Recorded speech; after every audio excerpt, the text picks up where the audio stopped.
Hola, me llamo Trevor Claxton. Mi español is so I'll be speaking in English. Juan's running away because he promised to help translate, and now he's afraid.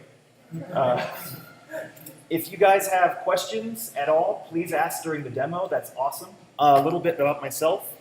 I'm senior concept artist at Riot Games. I've worked on champions, skins, reworks, IP development.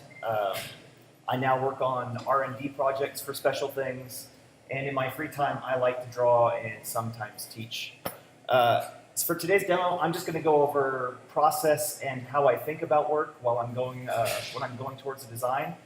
And I thought it'd be fun to redesign something that I loved as a kid. Trojan right here. This is a piece of crap game from the early 80s made by Capcom. I loved it. I went to the arcades and I spent all of my money on it from my paper route. It was terrible. It's an awful game. But in these character concept designs, you can see the start of what Capcom's design house turned into. You can see the soul of characters that may have come later in different Capcom games. And I thought it'd be, because there's really no expectation, I thought it'd be really nice to redesign some of these characters and make the world make a little bit more sense. We have like a little goblin man down here with the bandit glasses like the Lone Ranger. We have a luchador throwing knives. There's a helicopter man and then a goblin with spiked balls. And none of it makes any sense. And so I thought it'd be fun to bring them all together into the same world. The idea of this game is essentially Mad Max meets Fist of the North Star, which is funny to me because Fist of the North Star was just the martial arts version of Mad Max, right? There's no clear motivation for the hero. There's no end goal except I have to beat this guy that's a few inches taller than me. That's it. It's done, right? So I wanted to make the world make a little bit more sense. So we have our main character here, Trojan. I think that's literally his name.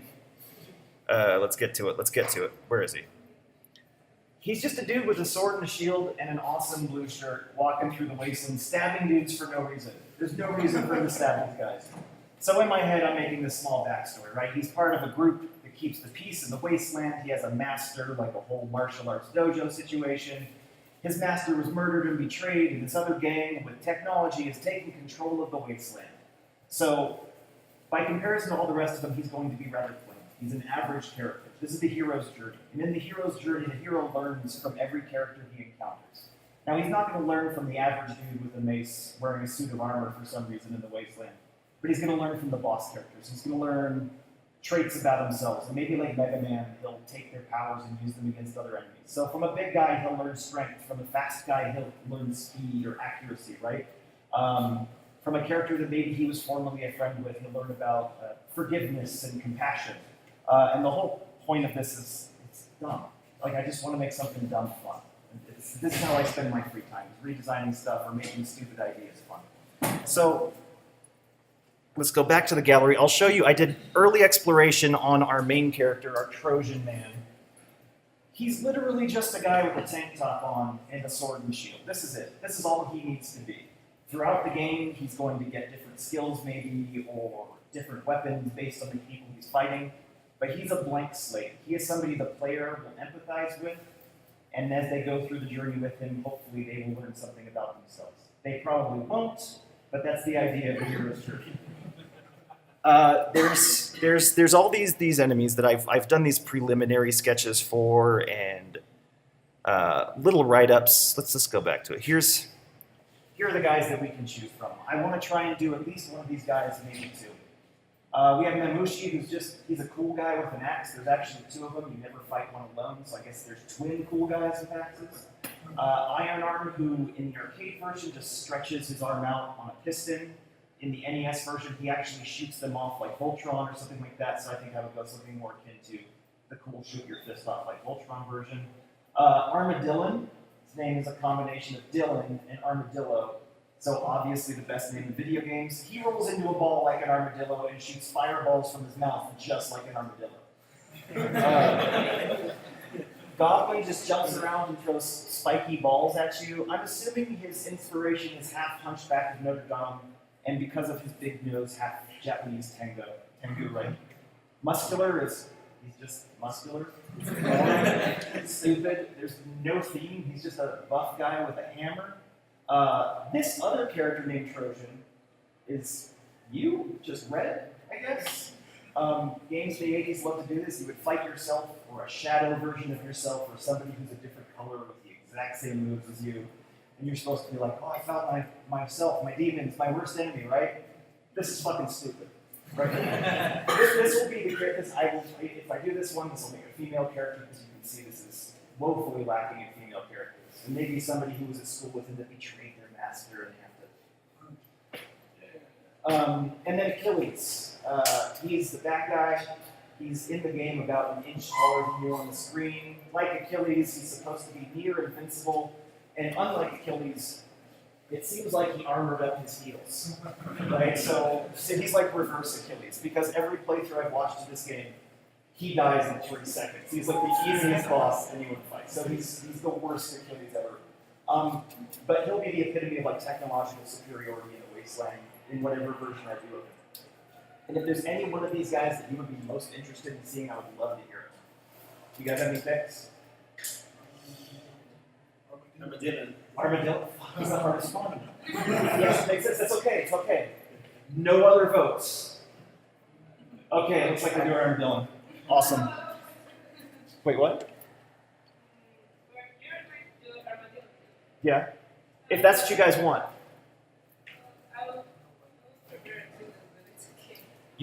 Okay, guys. Armadillo or Achilles, make noise or something or show your hands. Like Armadillo, who wants to see that? All right, about half. A little more than I think Armadillo gets it. Okay. He's a ridiculous man beast, and he's easily the hardest one to redesign in any sort of meaningful way.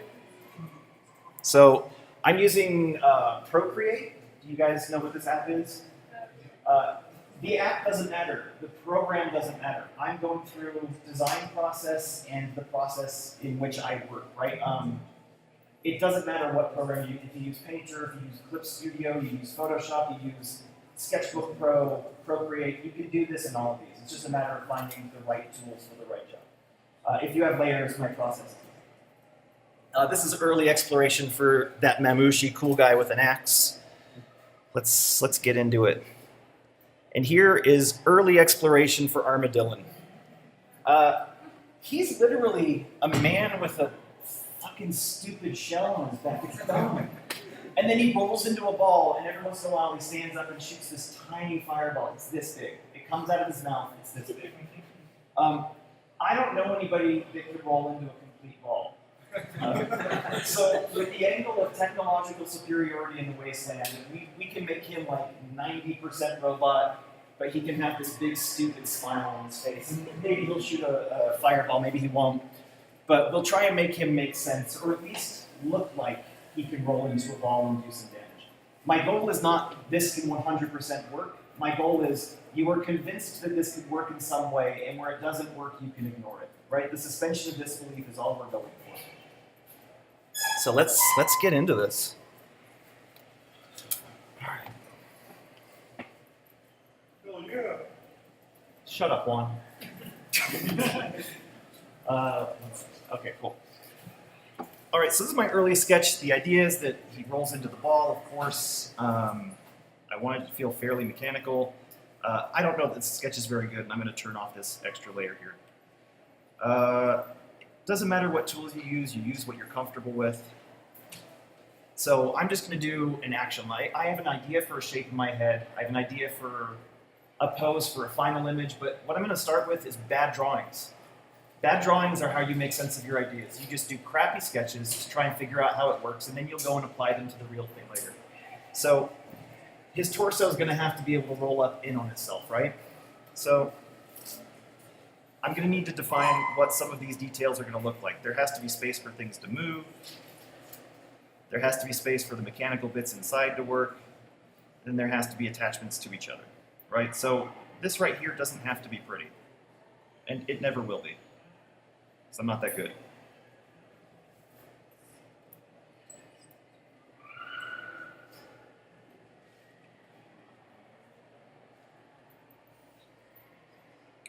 So we can do something like this to make his body work a little bit, right? We can do some sort of like, almost like a bike chain or something like that that rolls up freely. Guys, I broke it.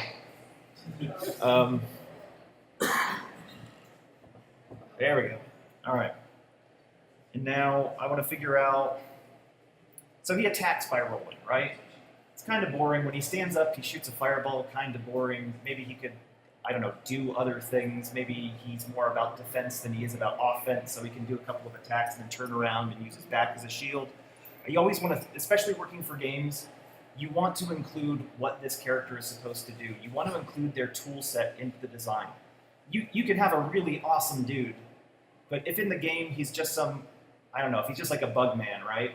And you have him like shooting fireballs at dudes, does that make sense? You know, like if he's a bug man who, I don't know, like uses a laptop and then controls drones towards it just doesn't make any sense. You want characters to have some sort of thematic cohesion, right? They have to look like they can do what they do. So, fucking Armadillo, you guys chose the hardest one. So I'm just going to sort of figure out big silhouette shapes here and how this can fold in on itself, right? Like, I don't know how many segments I want yet. I don't know what will look good at folding in on itself. Maybe I can make it look like this part here latches into that part there.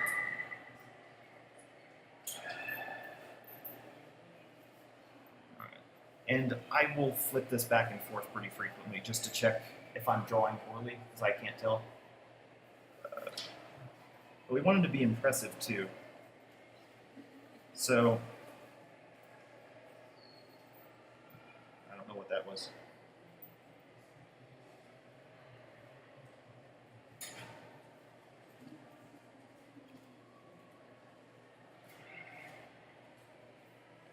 Do a couple different layers.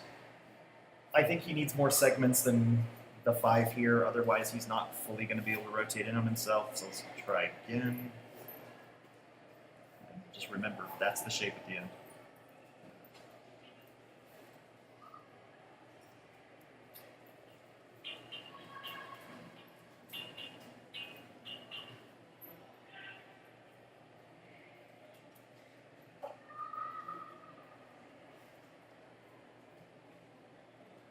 If you guys have questions at any point, please feel free to ask them. I prefer these sorts of engagements to be conversations rather than lectures.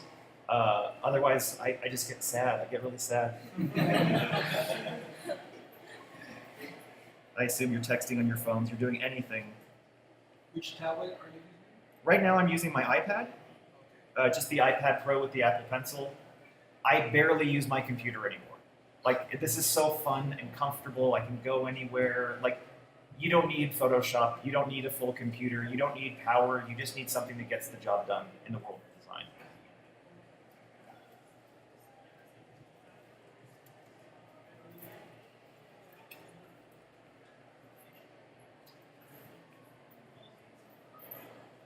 And the app is called Procreate. It's like $5 US. Yeah.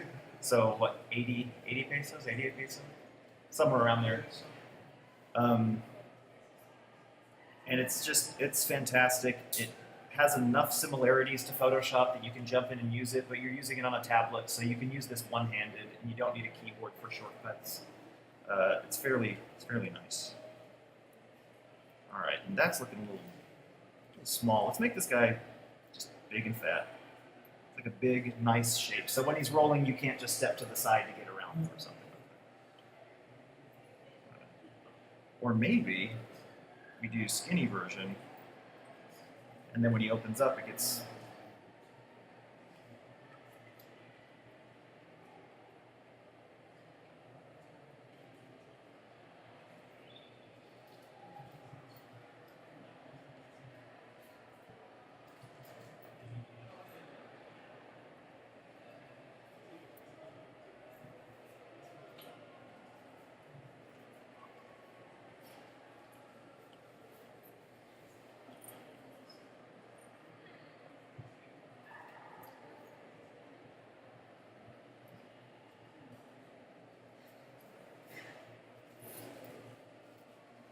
So essentially this.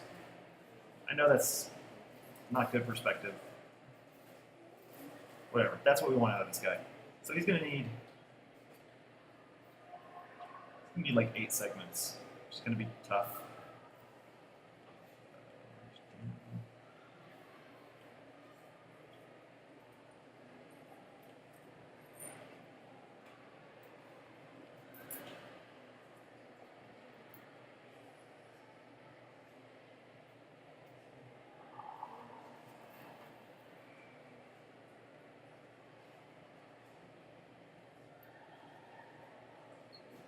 All right, so somewhere there needs to be a head. Body segments have to go off of these. We can vary the width of the body segments within it to make sense, and maybe he can have like a little flappy tail on the bottom, so it doesn't have to be his body being 8 panels tall. It gives room to, maybe that can fold backwards. These can flip out to me standing. Again, with every concept I do, I will do just these awful sketches. They don't have to be good, they just have to get the idea across. You have to understand what you're making, and hopefully you'll be able to tell other people what you're making and show them this. You almost always have an art director or a producer or a game designer that you're working with. You'll have animators and 3D modelers you're working with. If it doesn't work in 3D, you can't make it most of the time, right? Like if you're making a 2D game, no problem, but if it won't work in 3D, then your concept isn't good enough. If you can't convince the people that come after you in this process that this is a good idea, then you're not doing your job, right? So small sketches like this, things fast and dirty, that's what you use to convince people that, like, get them on board and get them behind the idea. You'll never be in a situation where you're able to dictate a decision to people down the line. You always have a group of people to work with, and it's best to have everybody agree with what you're trying to accomplish. All right, so I never really when I'm sketching, I don't turn these layers off. I leave them on. I'll just make them low opacity so they don't get in the way of my sketching on top of them, but it's a constant reminder of what I'm trying to accomplish.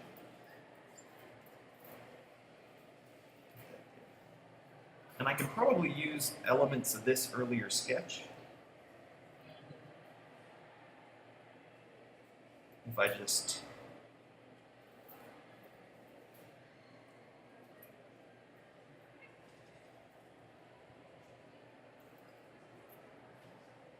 add a few more segments. All right. Don't stay.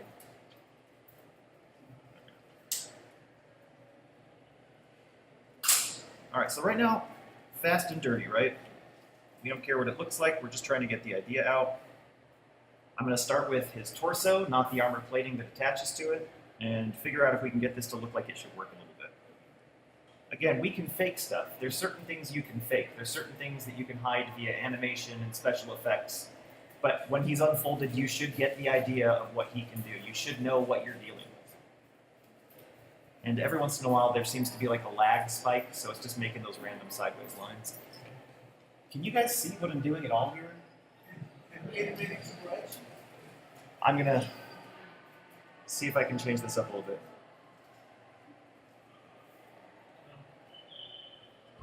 There. Yeah, if you guys are having problems seeing this stuff, please tell me. And then, that better?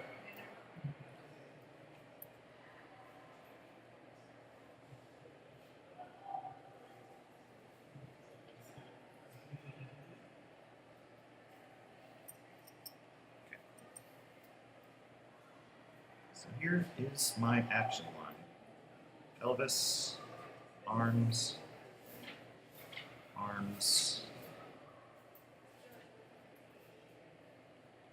It always seems strange to me that they chose an armadillo instead of like an isopod, or they call them pill bugs in the United States, roly-poly, the insect that rolls in on itself. It's an armadillo. It does roll up in a ball, but not the way they're showing.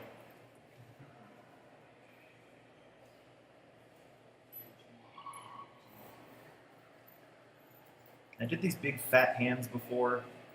I think they're cool, they're nice and loud, but you'd never be convinced that they could fold in there with his body. I'm gonna try and do something here. see if the arms can take a arc shape or a circular shape so they could just fold right back into the shell and go around the loop with him.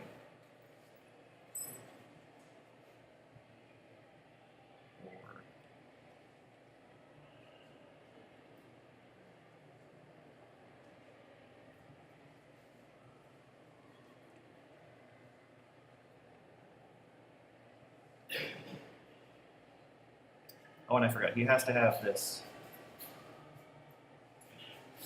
I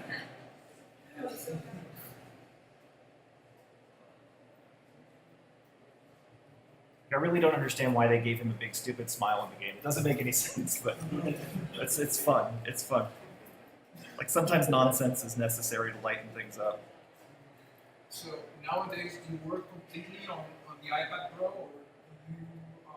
At work, I do a fair amount of stuff on the iPad. The fast, dirty sketches I'll do on the iPad. All of my finished work I will do in Photoshop. I'm more comfortable with painting and rendering in Photoshop, but I can do previs pretty quickly in this. I can do. So you only use this for sketching. Sometimes something doesn't need to go past that, right? Sometimes it's fine. You can leave something final in a sketchy format. Like if you are. He doesn't need to go any further than this. Like, you get the idea, right? Like, maybe I need to clean up some of the design work and the detail, but for the most part, I could do a rear view of this character as is and somebody can build it. It's clear enough. It doesn't need to be polished and perfect and rendered. And to be honest, a lot of 3D artists, they prefer line art for their orthographics. They don't necessarily want that nice, perfect, pretty rendered picture because it doesn't solve problems for them. So I found like the best thing is you have like a front 3/4 view of a character or a semi-posed version of a character that's nice and rendered. And then when you're handing stuff off to your 3D artist, you'll do a line art pass on this thing. Come on, Armadillon. There we go.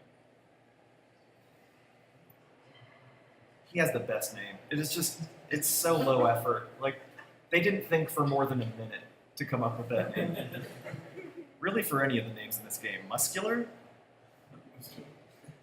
Hey guys, what's up? Can you imagine meeting somebody who just says that's their, my name, Muscular. See my abs?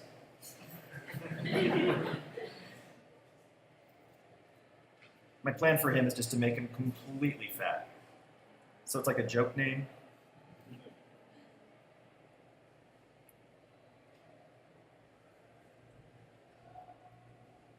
You know what, we'll try and keep some of this circular design language too in his hands, so his hands can come out and like the finger segments can all be arced.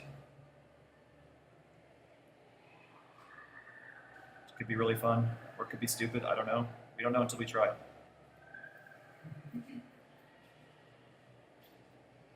And I will do the same system with the legs where I'm trying to make them look like they could potentially roll.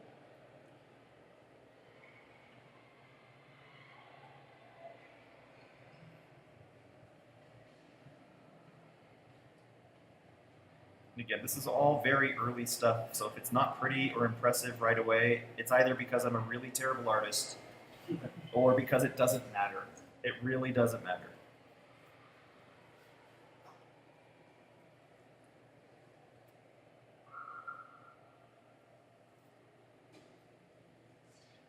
Maybe I'll leave the feet very simple, just little blocks.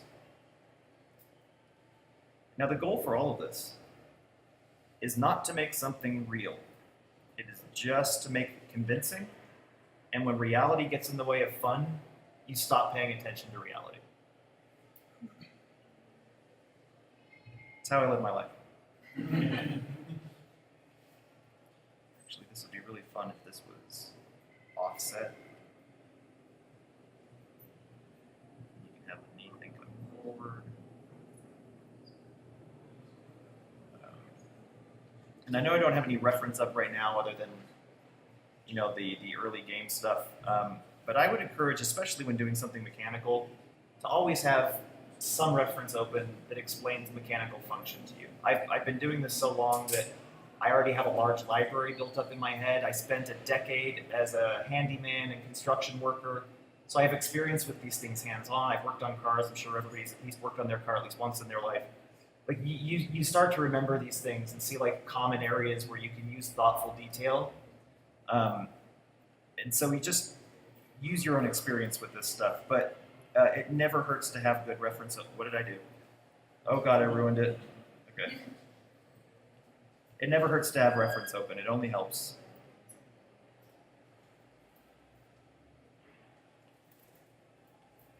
Let's see. It's a pretty good shape there. All right, again, I have a foundation in there. I'm going to start lowering the opacity of layers again. And just drawing right on top of them. If you can't see them, then I'll turn them back up a little bit.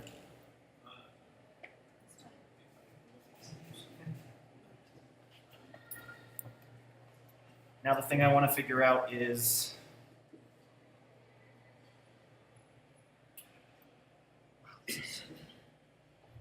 what do his body segments look like? This one's the probably the more difficult part. There we go. All right, layer, brush. Let's see.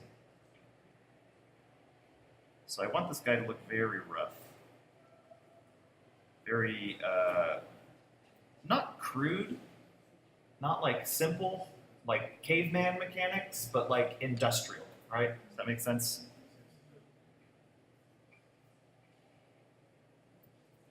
So big stamped steel shapes, hydraulics, exposed hoses and cables. Hope everyone's okay.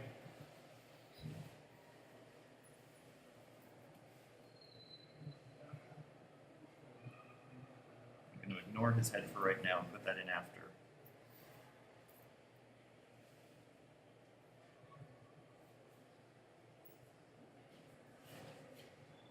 So for every major segment, I'm going to need a connector. So connector, body, connector, right?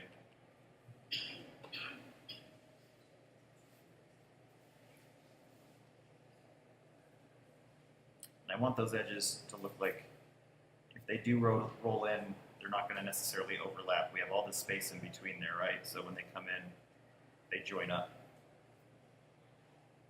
You get it. I hope you get it.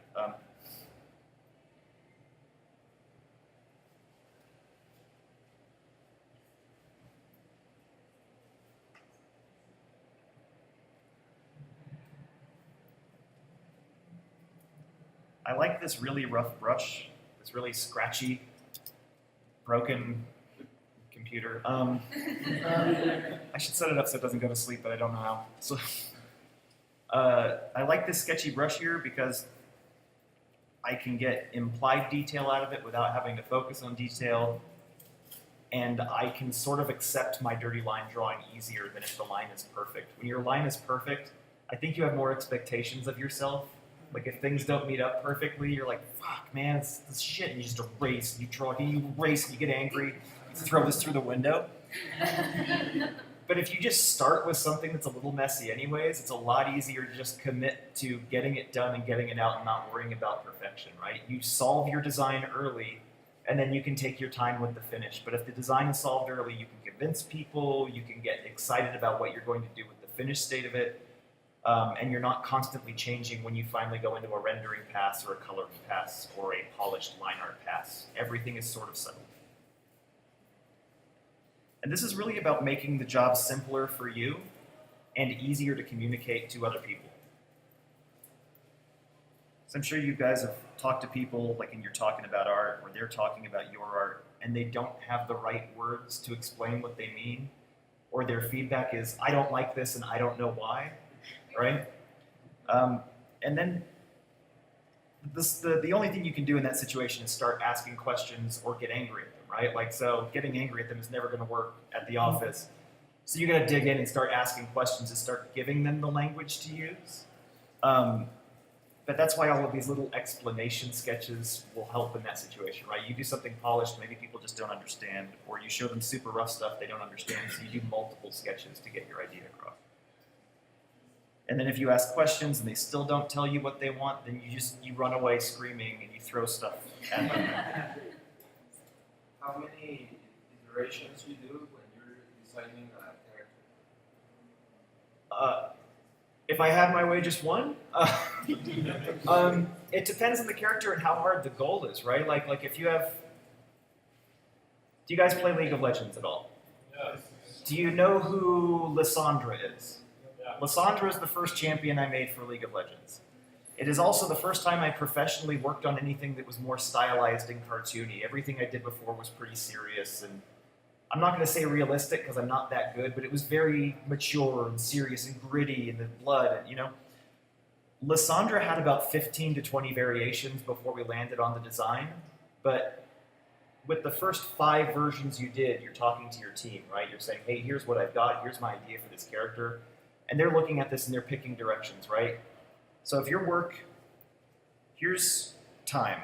This box is time. Here's the start of time, where you start a project. Here's the end. Let's say these are the versions of the characters you're doing. You're doing like more down here. And hopefully you're doing less work the longer you go. You make decisions based on broad exploration, and then every iteration you do has maybe slightly higher quality until you get to the end result. The reason I wrote 1 and 1 is at the end result, you've probably locked in a version of the character here. But the thing is, you're going to go straight through, do one version of your end character, and people are going to be like, I don't know. There'll be small details that they worry about. And so by creating 2 variations, they don't worry about those details. They see one or the other. They see something that they have to choose because they've gotten to this end state. They know that they can't make broad statements and say, this feels weird to me, or I don't like this color. They just want to feel like they can make a choice. They just want to feel like that there's options for them to choose from and that somebody else hasn't made the decisions for them. So by creating slight variations of your end product, you're generally going to do a lot less editing of that end product later. It's weird. The longer you do this, the more you realize the psychology behind somebody who doesn't know artwork but wants to be included in artwork. Is that weird? Oh, and if you, at this stage, you do your broad variations, right? If you have a favorite, make sure you put down that it's your favorite. Put a star next to it. And then on top of that, make sure that it's looking at the camera. That is how we relate to the viewer, right? If it's looking at the camera, people who don't know art and don't know this trick will be more likely to gravitate towards the one that people already like and is looking at them, making eye contact. It's very strange. You could give them a pile of trash, but as long as it's looking at them and you put a star next to it, they will probably go with the pile of trash.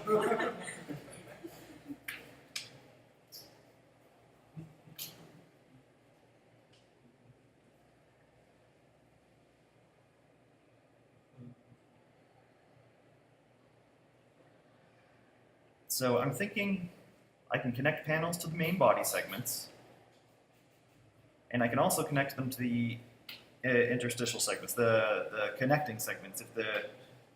Here's a body segment, and here's a connecting segment, right? So panel here, or you do it vice versa, right? There's a small one here, big one here. This is a side view, sorry. Again, these sketches are dirty for a reason. It's just you're just trying to make sense of something. And I suppose if my pitch for you today was do bad sketches for something that's difficult to sell, and you guys chose actually a pretty good one for it. He's just the hardest one to sell.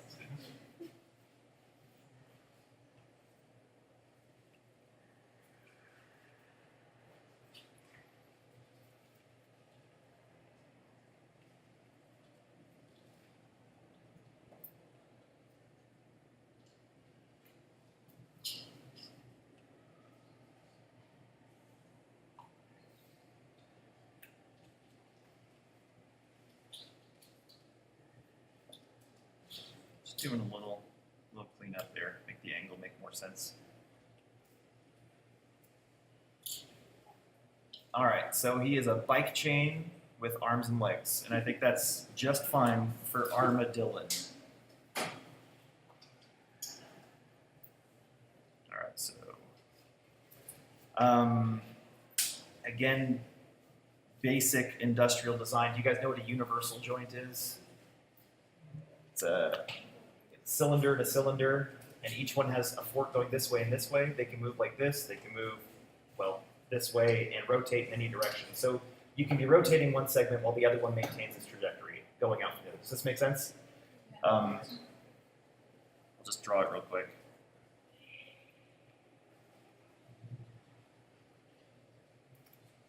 And there's a bolt going through here, and then you have this exact same shape. This is how a lot of joints in robotics will work currently. It's never like this complex anime sort of scenario where you've got bundles of cables and stuff. We'll do that stuff, but this can rotate this way, it can rotate this way, it can rotate in any direction and you're fine. And generally you'll end up with a point of rotation here and a separate point of rotation here. So the piece beyond that can actually rotate as well. There's lots of great websites that just have animated GIFs of mechanical motion. Where? Question? What? Which sites? I don't know the names. I just look up mechanical motion animated GIF. And I know it's not helpful, is it? But they're super easy to find. Like you can even just do a Google image search with those terms and you'll probably see some right in front of you. Some of them are incredibly complex for what is fairly basic motion. So if you're using the same thing over and over again, right? You're like, oh, I keep using the universal joint, but I wonder if there's something else out there that moves like this. You'll probably find 20 different versions of things that move like that. They're just going to be insanely complex and probably needlessly complex, but it's a definite way to like add flavor on top of something and not feel like you're using the same ideas over and over again.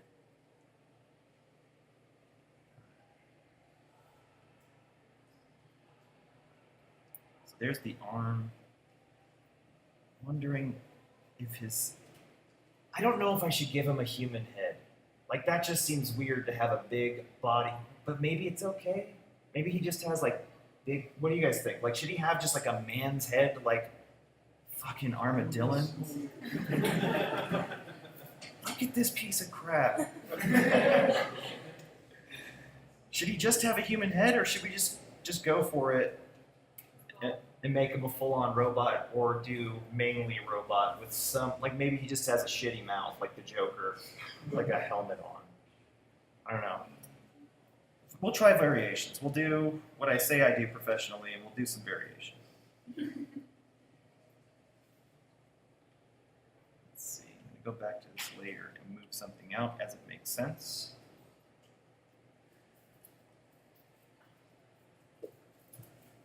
Wrong layer. Awesome. I'm shocked that I was able to do it, to be honest.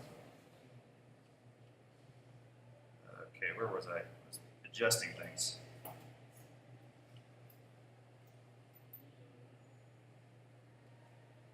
There we go. All right, so I'm going to take all of these sketches off of here, put them on a different layer.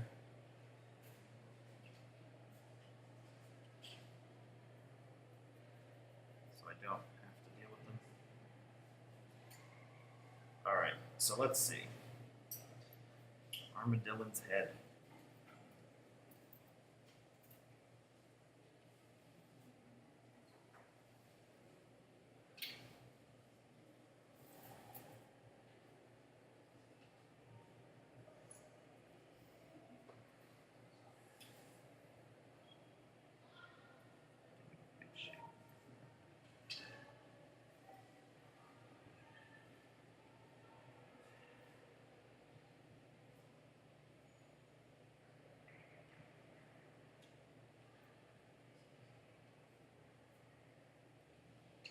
That's terrible. That's awful.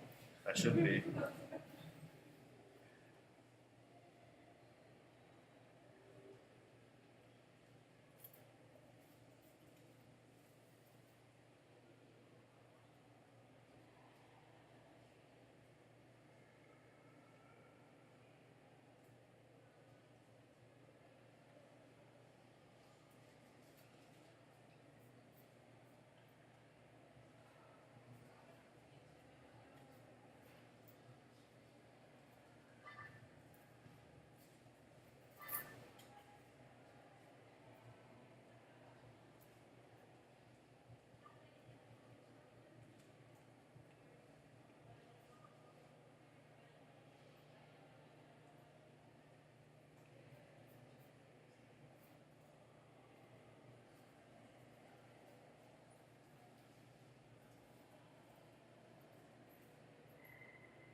freaking, this guy's a dumpster.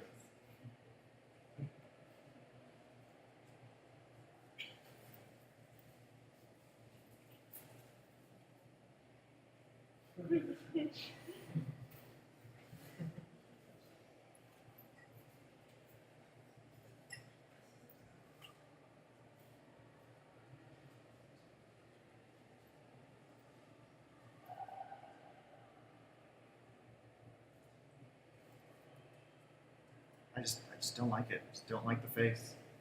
I can't make it look not just terrible. So what we'll do is we'll find some sort of visual analog where it's not actually a face, but we're just making the impression of a face or the idea of one to sort of carry through that whole concept of a smiling armadillo man. I already told you guys the game was awful. Like so, you know, we're working with some pretty awkward source material. I love stuff like that though. I love trying to take something that is just the worst and like make it good or make it appealing, you know? Like it's okay if it's still ridiculous, right? But it's just like being able to take something that should not be cool and make it cool. It's just an incredibly fun thing to do, and it's a crazy challenge at times.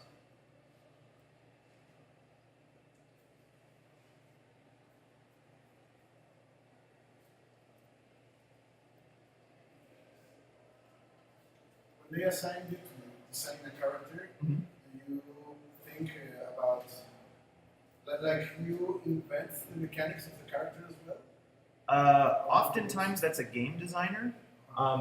In the position I'm in, I'm able to pitch game design as well at the point that I'm at right now.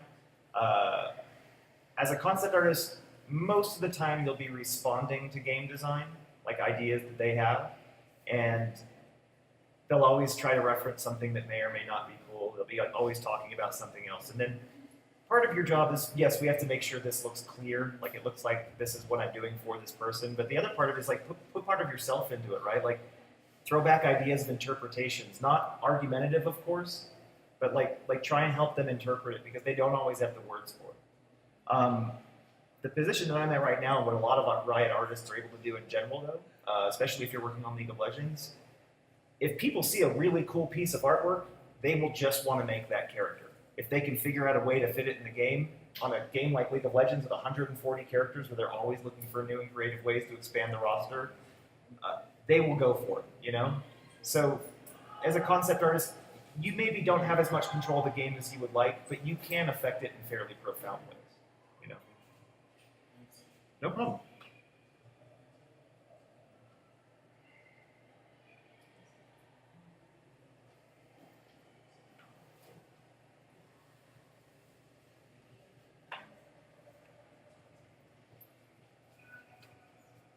So we'll do like these little panels that go like this, like almost like you know what a heat sink is? Computers, like it looks like a little block of metal with a bunch of lines cut out of it. So we could do something like that, right? He shoots fireballs out of his mouth. Maybe we won't do fireballs out of his mouth, but there's definite heat coming out of there, and this is what they're using to dissipate the heat so his stupid head doesn't explode. Right? So finding out ways to maintain the core of this stupid character, but have it make sense at the same time, at least a little bit. Stupid.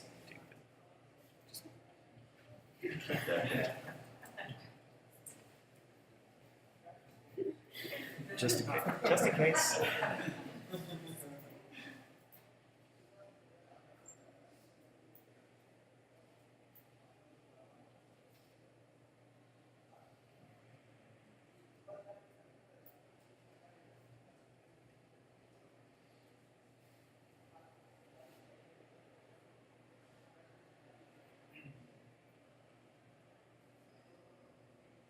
Alright, now, so I'm going to, yet again, lower the opacity of this layer.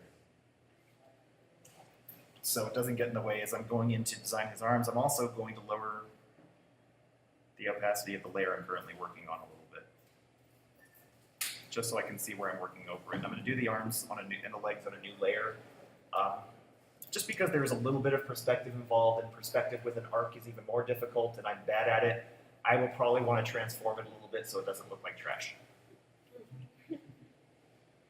So you said you weren't doing stylized stuff before writings. Yeah, Do they care about that when they hire you? they specifically hired me to help train up art staff. They were in a position where they had a lot of staff level concept artists and junior concept artists, but only a couple of seniors.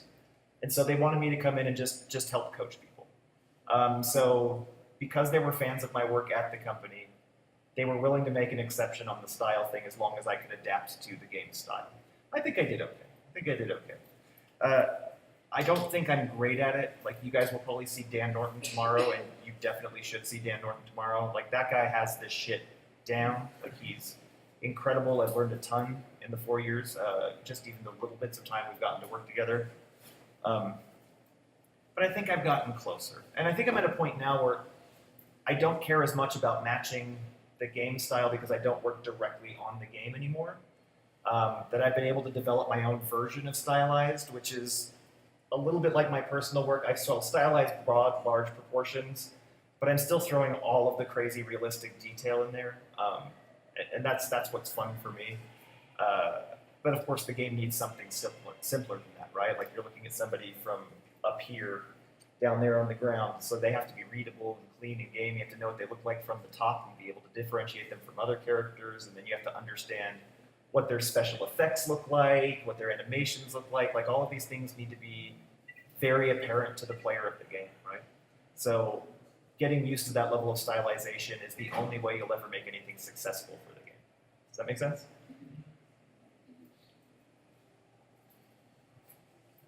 All right, so arms. Turn that off for a second. What was I doing here? All right.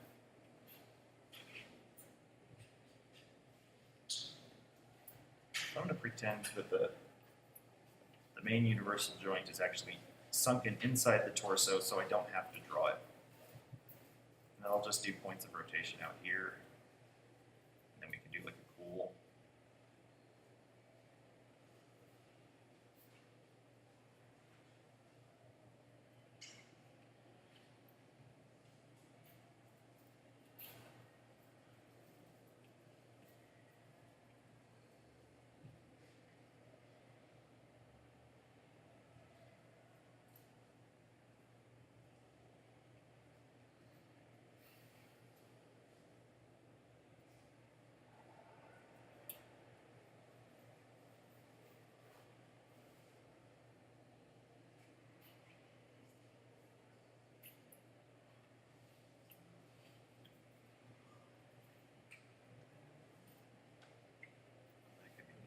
I could actually mimic some of this stuff on the other parts of the body too. I'm always looking for ways to like unify elements of design language throughout an entire concept. So a fun detail I find in one place, I like to try find ways to repeat it in other places. Makes the character look a little bit more together. So if all of his arm segments are paneled up like this, with little gaps in between, I think that could be kind of cool. Could make them look more industrial. And then, ooh, that's okay. See, this is why I like taking these dumb things and trying to make them cool. Like, you get this chance to explore and come up with ideas on the fly. You're not worried about work, you're not worried about a paycheck, or does the game designer like this even though that asshole doesn't understand artwork. And to be fair, I work with like the best freaking game designers. They're awesome, they're super accommodating, they explain stuff, they're willing to listen. It's not always the case. So if the joints look a little bit like this, like almost scissoring,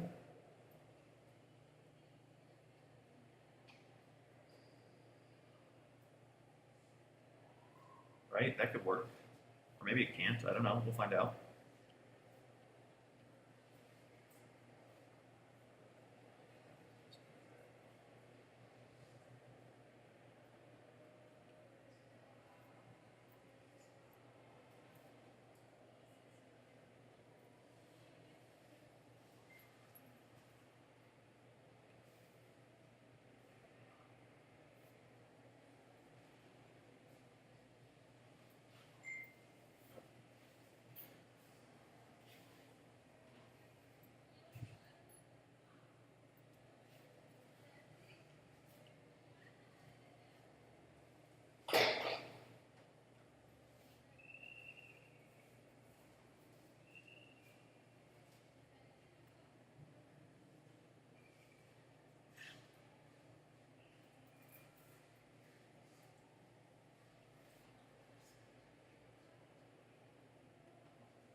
He doesn't need to have like normal human style hands. They could just be horrible claws or something like that at this point.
So in real life, you would probably never have a cable exposed like this on anything that was going to go into combat, but it's really fun. I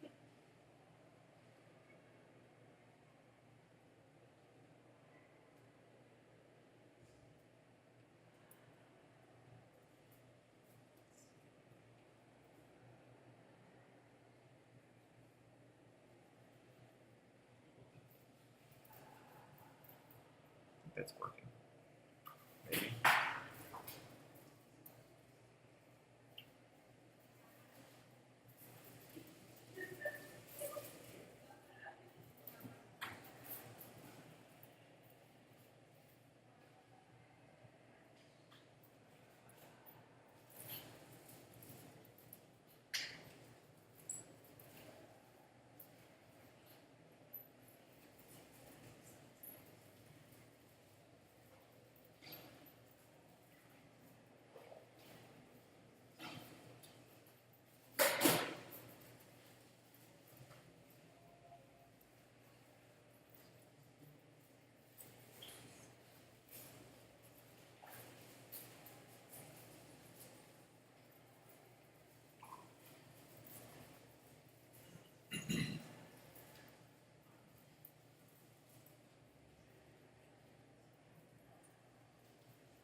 No questions? Nothing?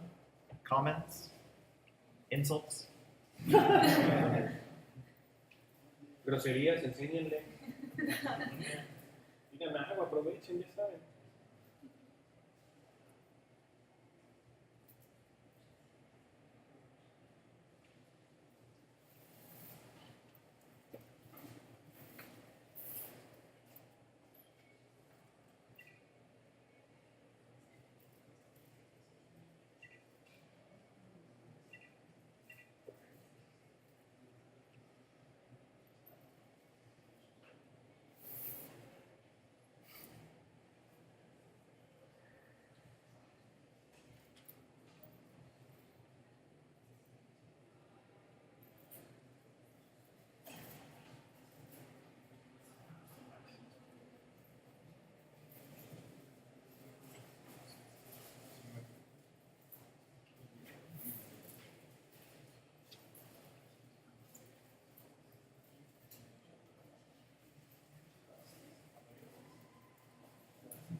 So you tell us that you right now are working like coaching junior artists.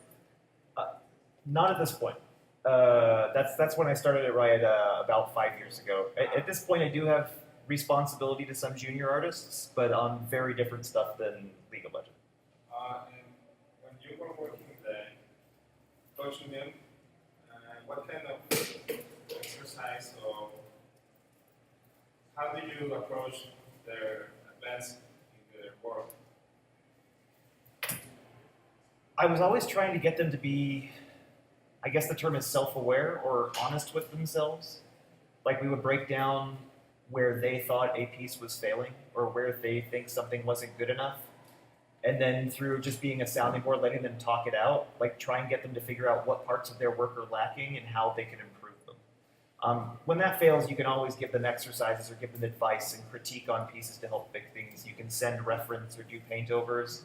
But I found it's always easier to get people to think about their own work critically and make changes versus giving them critical feedback and expecting them to not be defensive about it. Does that make sense? Yeah. Like, I could give somebody all the answers every once in a while, but they're going to be less likely to want to make those changes because I just walked in there and stomped all over their baby, right? Like, they're going to be defensive about it. It's hard to get feedback. It's hard to get honest feedback. You really have to, like, this is one of those things that you really have to practice. Nobody's incredibly good at giving feedback right away. If you've never worked with a team, you probably give shitty feedback. Like, probably really terrible, probably mean feedback to most people. And I'm not saying don't be honest. You should by all means be honest. But make sure they know that if there's elements of success in there are elements of success in there. And if you have the opportunity to lead them to what is wrong with their piece as opposed to just flat out telling them what's wrong with their piece, you're going to be more likely to get a good response or a favorable response. Or you can start the whole thing as like, hey, I see you might be struggling with this. Can I give you feedback? Ask permission.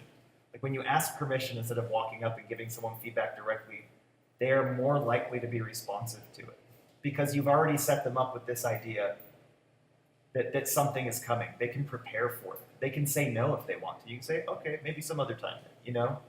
But you want to get them in the mode where they want feedback, right? And you want to get them to try and solve these problems for themselves. You don't have to do everything for them, right? And it's very hard to receive feedback without getting defensive. I still get defensive over certain things, and I'm 40 fucking years old. I've been doing this in-house professionally for over 10 years now. I still sometimes get defensive at feedback. It's something that you constantly have to work at. It's totally natural to get attached to something you're working on, especially when you're having fun working on it, or if you're pitching a character out. This is your idea. You're like, I know this will work. This is the best, right? It's really hard not to get defensive about stuff like that, right? But you really have to manage your expectations towards other people's level of excitement at what you're doing, right? Sometimes you have to do these little shitty sketches to make sure people understand what you're going for. Sometimes you have to do really rough stuff before you show it to people instead of polishing something out where it's perfect, because at that point people feel like they have input into something instead of seeing a polished design where they feel like it's done and they never got to help. You know? There's all sorts of just... At times it can feel like you're being tricky, but you're just doing the best thing you can to communicate with people. You're not necessarily trying to fool them. You're just trying to get your work into their comfort zone so they can be a part of it. Does that make sense? It's not difficult. It's all feelings and emotions. And people's brains are fucking weird. Nobody reacts the same way to well, okay, there's lots of people that get super defensive about feedback, but sometimes they get defensive in very different ways, right? Some people just shut down and they'll start over from scratch. Because every little bit of feedback, like his hair is blue, it should probably be like not blue because the good guy's hair is blue. Oh fuck, I gotta start the whole thing over. It's no, we're just talking about one little thing. But people will literally just sometimes take the smallest point of feedback as I have to tear this motherfucker down and start from scratch again, right? You never know how somebody's gonna react to it. And so you do have to interact with people on a case-by-case basis. I've worked with some amazing people where you can just walk up, that's a piece of shit. I'm like, oh, okay. Those are generally people around your level, like that have a little bit of experience and everything like that, and you're friendly with them in the first place. But I could say, my buddy Marco or Adrian, who I worked with for years at another company, it's like, dude, that's a shitty character that looks like shit.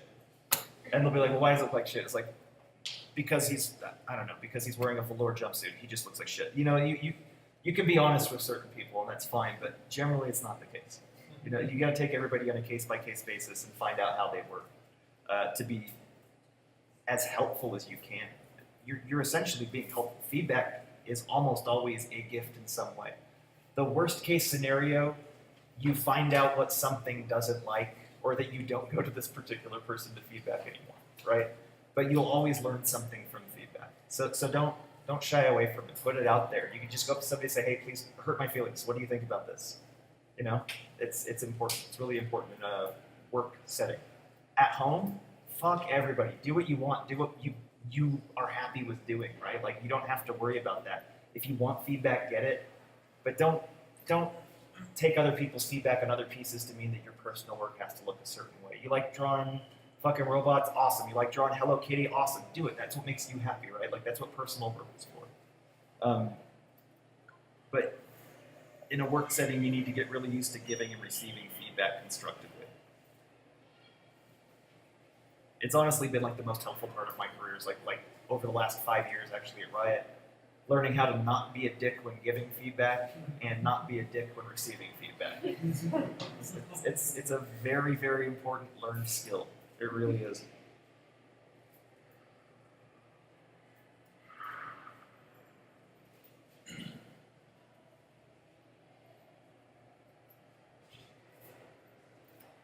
Okay, Armadillon. Becoming a real boy now. Let's see what we got. I'm lazy, I'll just hide this arm. It's behind his leg. No, I can't do that, it looks awful. He's already very complex, so if I do stuff like that and create convergences, it's just gonna look bad.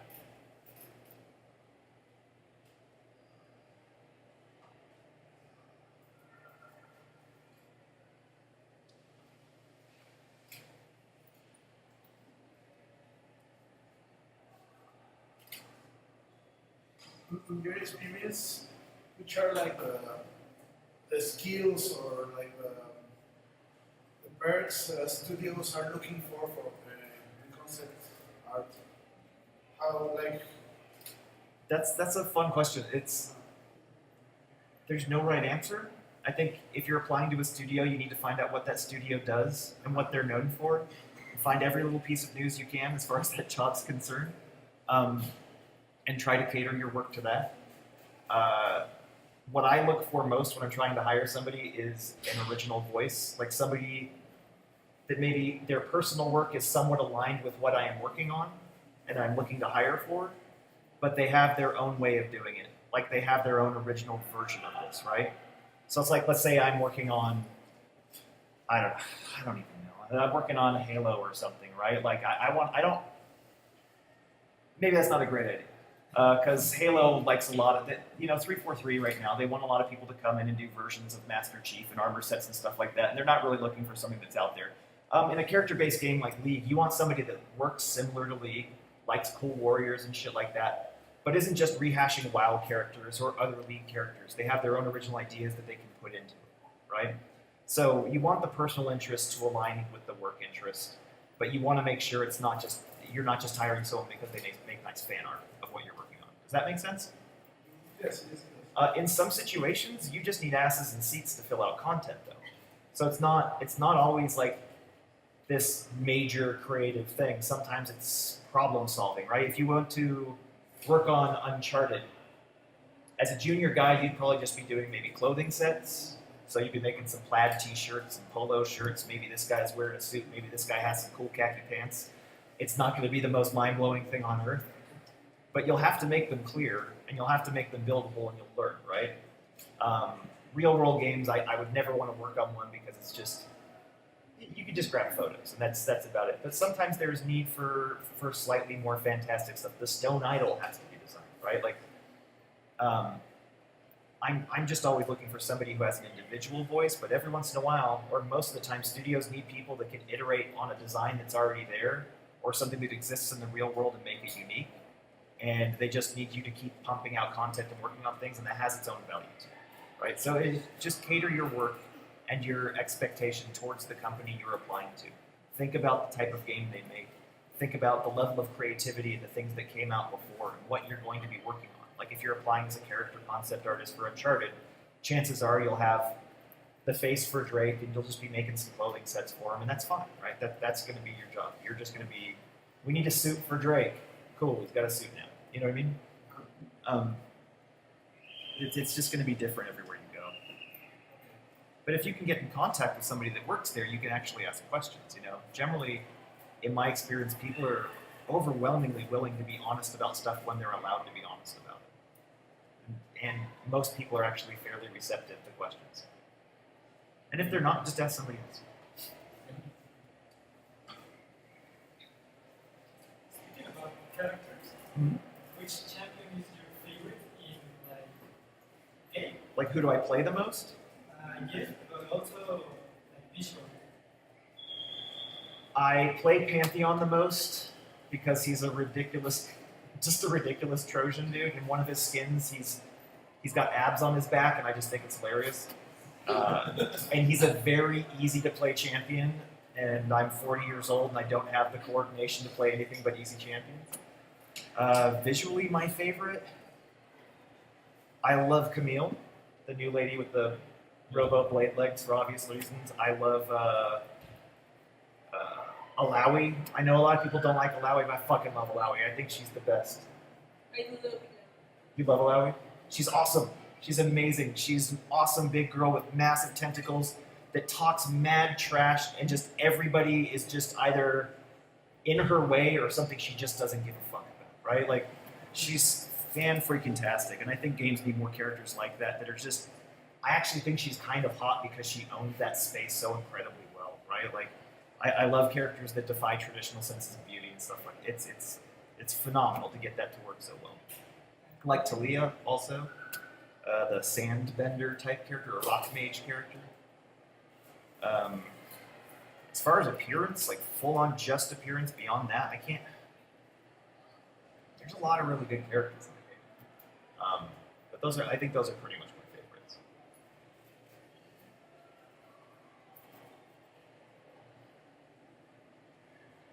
Oh, I really like Lucian, appearance-wise. His design it's pretty awesome. It's really like high class, high fashion. It feels, do you remember that terrible movie with Christian Bale called Equilibrium? Where they had their pistol martial arts and stuff, and nobody had emotions because they took medicine. He's like the cool black version of that character. I like that a lot.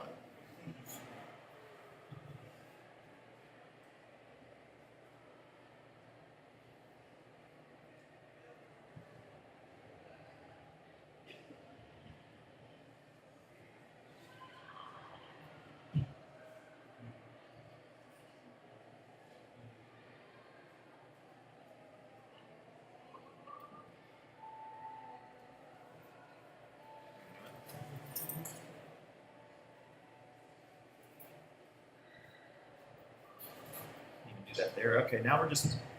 I think this is clear enough. I mean, it's really noisy, right? Like, this is a super noisy sketch. I've paid no attention to line weight. The detail is gestured at best, shitty at worst.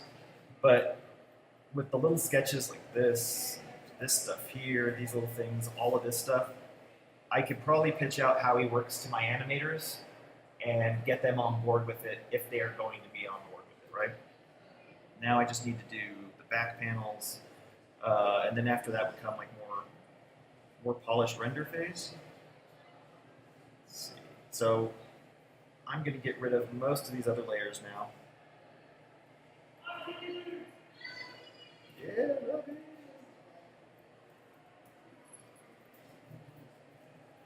I'm just going to stick these guys in a group. Going to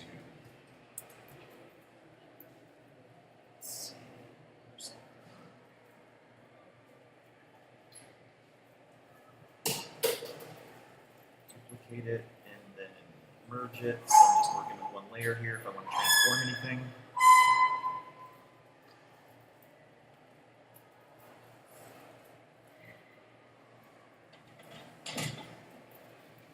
Maybe I'll turn this one on.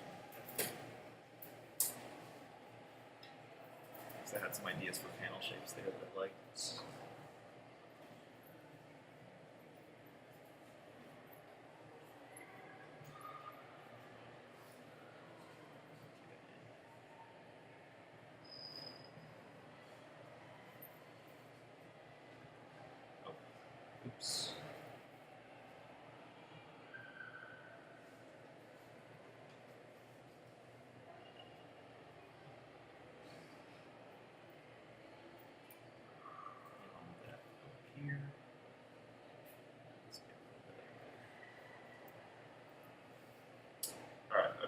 So now I think we can start doing back panels. I'm going to need to do sort of yet another shitty drawing where I can get like the whole base shape of how it all works.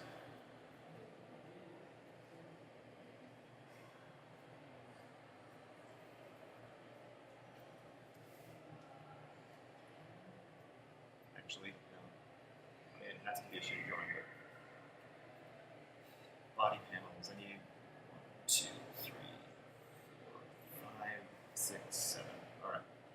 Start with this hand.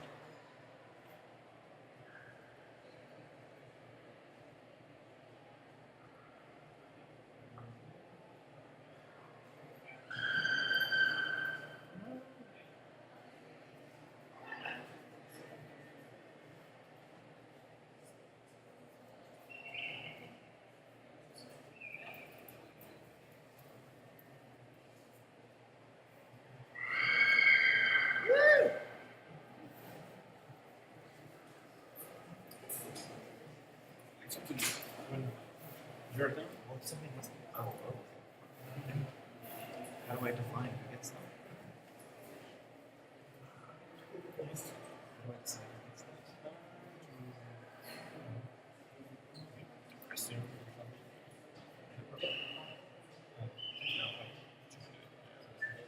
Tell me who won the Oscar for animation last year. I don't know anything except drawing. Principle of drawing. I can just throw. I can just throw them. See who gets them. Or no. They can search station. Tell me which game I participated in. And they can search into our station. Okay. Three persons. Say first. Okay. Proceed. Okay. It's the first. What would be the next? Well, considering I've only worked on League of Legends that's been released and like one other game, I don't know. All right, do you need me to finish? If I can get like 10 more minutes. Yeah, for sure. Okay. The man was trying to shut us down, but I said no way.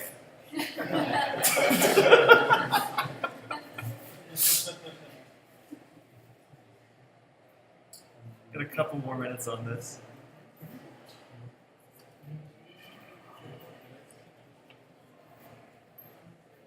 All right, let's see.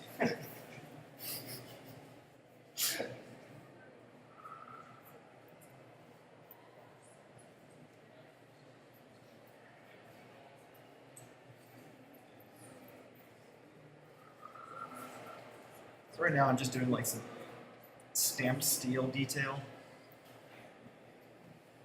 So it looks nice and industrial.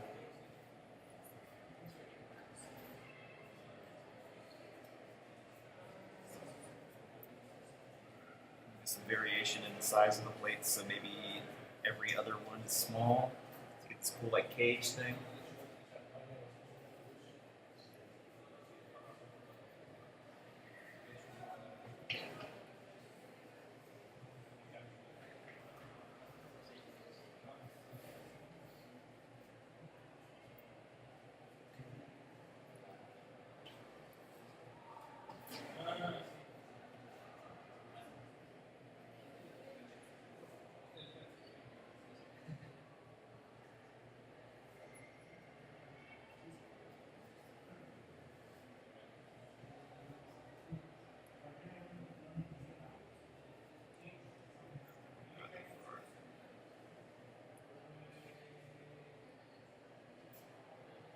And I've created like a weird convergent situation here where things overlap uncomfortably, so maybe I'll just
let's turn off everything else and see if it's clear enough.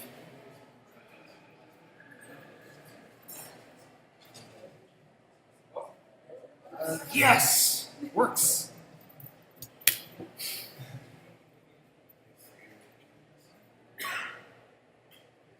Alright, so we got ourselves a little drawing here. It sort of works. So right now I'm just going to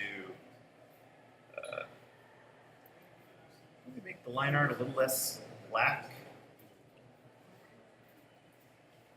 And then I can go in here behind all of these. And by just painting in a block of opaque color, just make more sense of the whole thing against the background.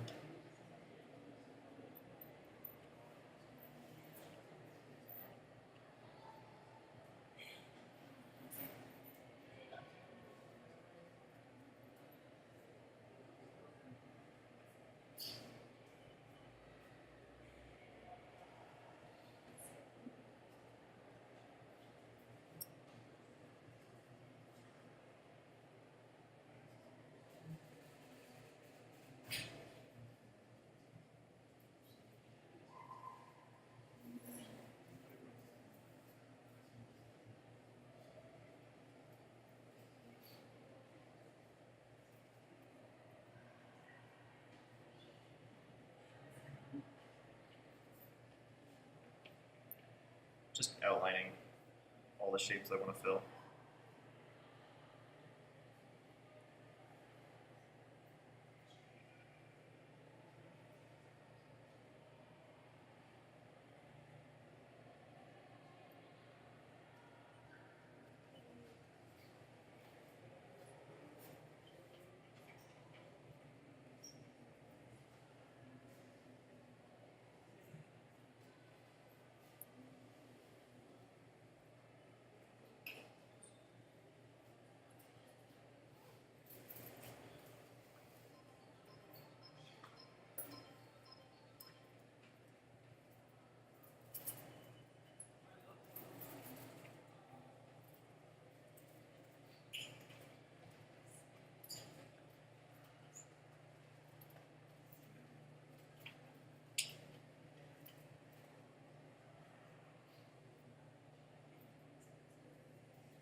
And after this, select the layer mesh. Duplicate it. It's low opacity. Like that. Make it black. And I'll just try to make a little bit of sense of it all with a simple pass on what shadow would look like. Doesn't have to be perfect. Except that should be a little bit less imperfect here. Hold on a second.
So all I'm trying to do here is make it a little bit easier to read by putting in some lock-in cast shadows. Doesn't have to be perfect, it just should just help the read go along. After this, I would go in and I would do a very sort of meticulous cleanup pass of the line art. Like try to make it presentable, like pay attention to line weight, maybe do what would be called, do you guys know ambient occlusion? Right, like do sort of a make-believe version of that because I'm not a machine, so I couldn't calculate it all, but I know where you should just put, where you want to put those dark blacks to help pop things.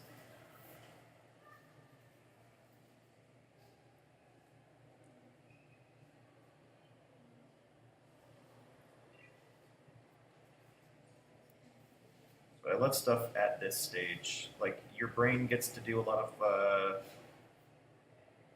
like as a viewer, your brain gets to do a lot of visual problem solving, right? Like not everything is perfect and all the detail is spelled out completely, right? You have to use your imagination to fill in the rest. And people's brains sort of naturally want to do that, you know? That's why we all fell in love with like Mario and Link and things like that. Everything wasn't perfect, but we saw that hero that we wanted to see in them. Like we filled out the blanks with our brains when there was just 18 pixels that made a character, you know?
See, does that make sense? Does he make sense now? Does he look like he's gonna roll into a little ball and fuck you up? So I don't know how well the contrast reads out there. So you know what? I think I'm gonna leave him here. If you guys have any questions, please ask. Otherwise, I'm gonna see if I can finish him out a little bit more sitting down at my little sweet table there. You guys can look at some magic cards I did years and years and years ago and ask questions if you want, like if you're shy, don't want to talk in front of everybody. And Juan said he would translate if you have concerns about your ability to speak English. He is super helpful, and his Spanish is, it's actually like, it's good. It's like good. It's not perfect. I can tell it's not perfect. It's good.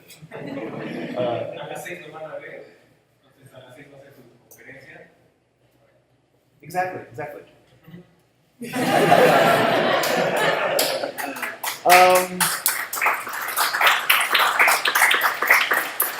I have a couple of crates here, and I was going to give away one of each. And I have no idea how to decide who gets one. What's yours? Do you guys have like presents? Oh, get him. Yeah, but here, you're getting one already. Just he threatened to take his clothes off and stop that from happening.